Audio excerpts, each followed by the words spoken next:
Yellowknife Bay is a 5-meter geologic formation that is located inside Gale crater on Mars. The site was studied by Curiosity rover to assess whether the area ever offered habitable environment for microbial life.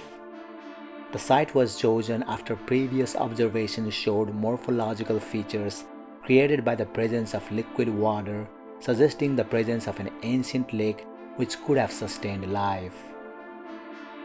Previous observations have shown that the strata exposed here are most likely to be fluvial lacustrine deposits.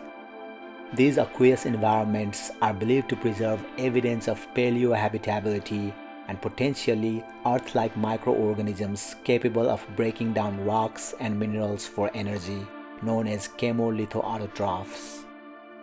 While exploring the area, Curiosity also encountered a geological outcrop known as Shaler, which displayed cross-bedding features which showed clear indicators of past interactions with water flows. The rover further collected rock samples by drilling into mudstone sedimentary rocks at 2 different locations here. The analysis of the samples showed a large amount of phyllosilicates, clay minerals such as smectite, to be major constituents in the 2 samples. Since clay minerals are hydrous aluminum phyllosilicates and form only in the presence of water, this further supports the claim that an ancient crater lake once existed in this region. Other silicates were detected here as well, such as the magnesium-rich end member of olivine called forsterite, pigeonite, plagioclase, augite, clinopyroxene, and orthopyroxene. These detected minerals are all indicative of a potential mafic source for the origin of the deposition.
Volcanoes, impact craters, tectonic faults, river channels, and a lava sea.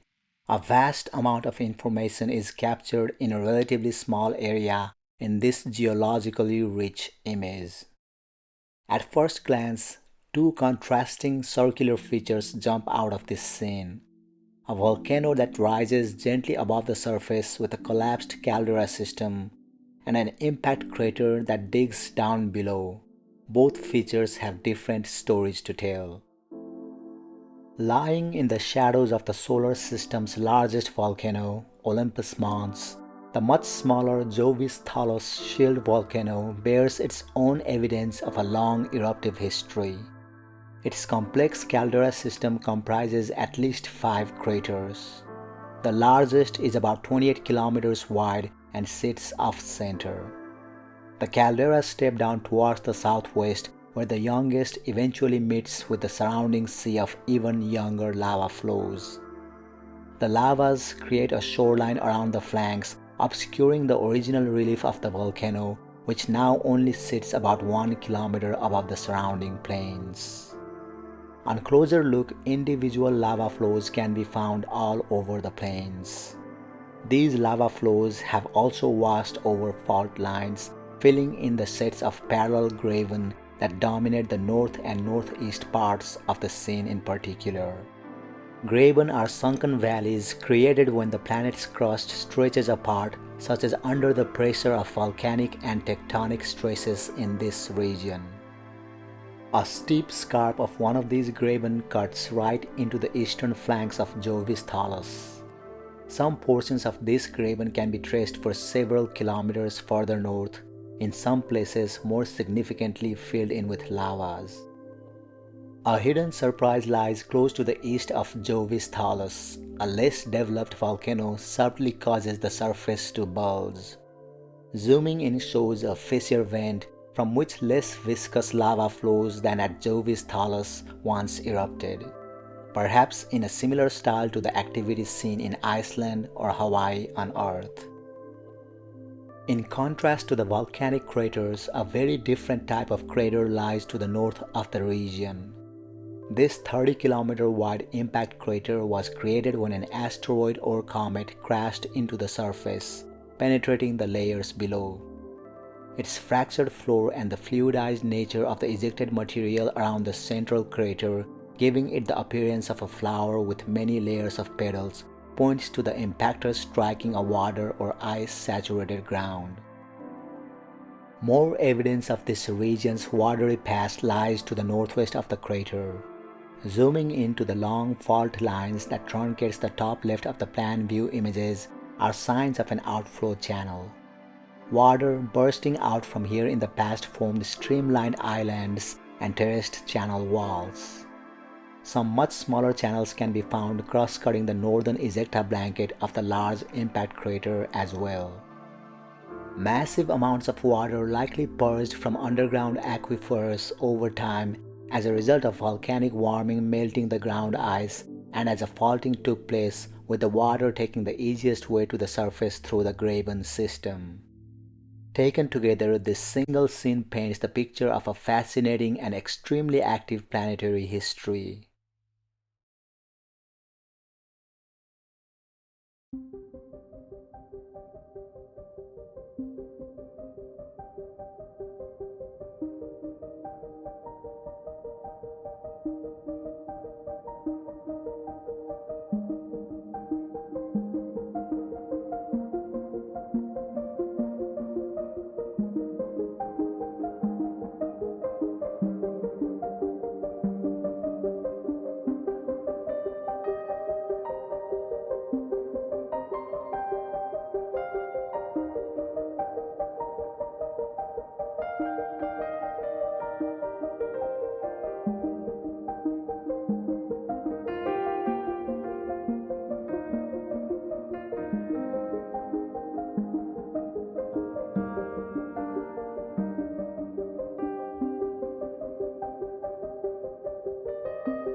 A significant event has occurred in this location known as Inca City.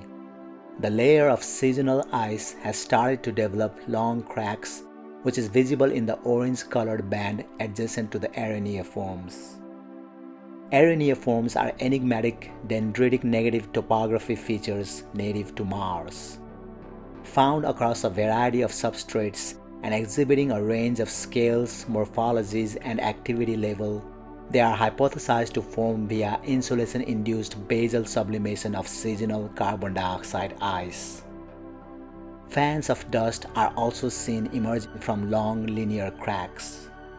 These cracks form when large plates of ice have no easily ruptured weak spots to release the pressure from gas building up underneath, so the ice simply cracks.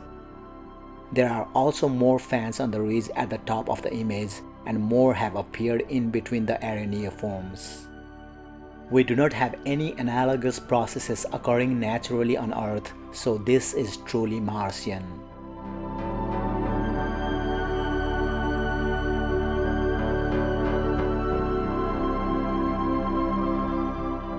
The Murray Ridge portion of the western rim of Endeavour Crater was the Mars Exploration Rover Opportunity's work area for the rover's 6th Martian winter. The ridge seen here in this view rises about 40 meters above the surrounding plain and does not show the entire ridge. The visible ridge line is about 10 meters above the rover's location when this image was taken.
This image is from a test series used to characterize the 100mm mast camera on Curiosity rover. The 100mm Mastcam has 3 times better resolution than Curiosity's 34mm Mastcam, though it has a narrower field of view. The gravelly area around Curiosity is visible in the foreground. Farther away, about a third of the way up from the bottom of the image, the terrain falls off into a depression or a swale. Beyond the swale, in the middle of the image, is the boulder-strewn red-brown rim of a moderately sized impact crater. Farther off in the distance, there are dark dunes and then the layered rock at the base of Mount Sharp. While some haze obscures the view, the top ridge depicted in this image is 16.2 kilometers away.